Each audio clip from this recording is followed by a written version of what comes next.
What is up, my murder? Available on Game Pass, Edge of Eternity is an RPG with a fun take on turn-based combat combined with strategic elements. Move your characters and utilize different tactics based off of the enemies you face in a grid where you can align your defensive and melee lines up front while keeping your casters in the back.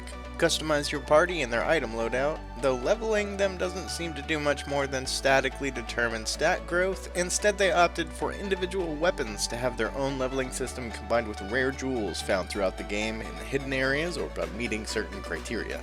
The higher level your weapons are, the more jewels you can equip to them and that unlock different kinds of abilities.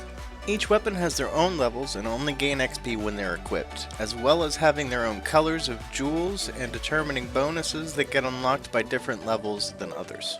So essentially you can have different skill loadouts by equipping different weapons and leveling them, which is a pretty awesome way to apply such mechanic.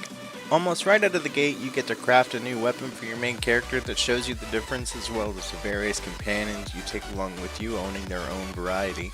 Characters are not customizable outside of the skins that appear to be unlocks or special DLC of some sort, so if you start out as a farm boy sent off to war after enlisting named Darian.